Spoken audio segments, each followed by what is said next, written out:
Le plus grand frein au développement professionnel ne sont ni techniques ni liés à des éléments extérieurs tels que patron, recruteur ou marché de l'emploi. Ils s'ancrent au plus profond de soi. Comment lever ces verrous? C'est ce dont nous allons parler maintenant. Lorsque l'on parle de gestion de carrière, la première chose importante à définir est sa vision du futur. Qu'est-ce que je veux faire de ma vie professionnelle? Cette vision, valable à un instant T, est amenée à évoluer au gré de nouveaux centres d'intérêt ou motivation et peut conduire à des changements de métier. D'ailleurs, les transitions et les reconversions de carrière à chaque année plus fréquentes.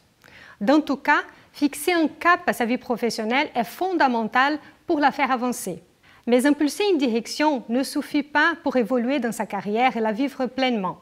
L'intelligence émotionnelle joue un rôle décisif dans ce chemin et peut se poser tant un frein comme un accélérateur à la gestion de son développement professionnel.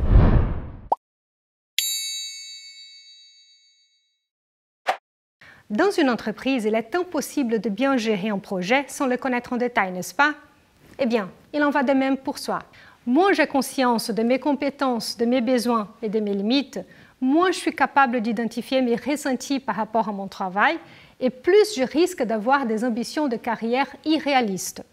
Bien se connaître fait gagner du temps et évite souvent les mauvaises décisions.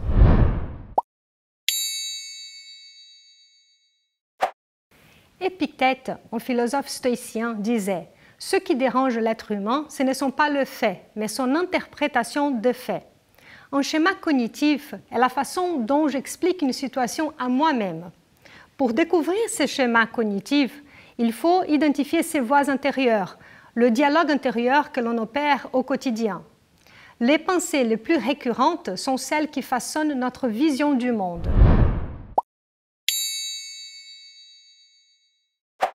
La résilience nous aide à affronter les situations difficiles ou génératrices de stress. Au niveau professionnel, on sait bien qu'elles peuvent être nombreuses. La résilience nous permet de contenir les émotions trop fortes et de nous focaliser sur la seule chose que nous contrôlons, notre état d'esprit. Augmenter son niveau de résilience, cela s'apprend, grâce à des techniques spécifiques.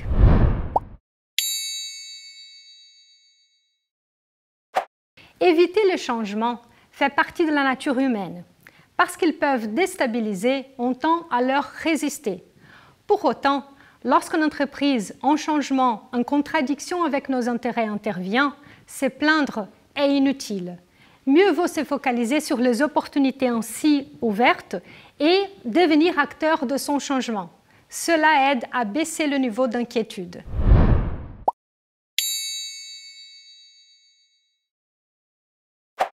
Peut-être vous dites-vous, mais Stella, nous sommes adultes, pourquoi nous parler de manque de responsabilité? Et oui, celui-ci peut intervenir quand l'entreprise est seule décisionnaire de son plan de développement ou alors lorsque l'on n'est pas attentif au feedback. Ce sont autant d'informations importantes perdues quant à son image et son impact au sein de l'organisation. Pour rester responsable de son développement, posez-vous toujours la question: qui gère ma carrière? Voilà 5 écueils à éviter quand on parle de vie professionnelle.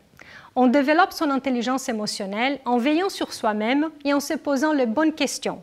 C'est d'autant plus essentiel dans un contexte professionnel qui devient de plus en plus complexe.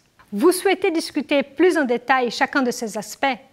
Contactez-nous et construisons ensemble une gestion plus efficace de votre carrière.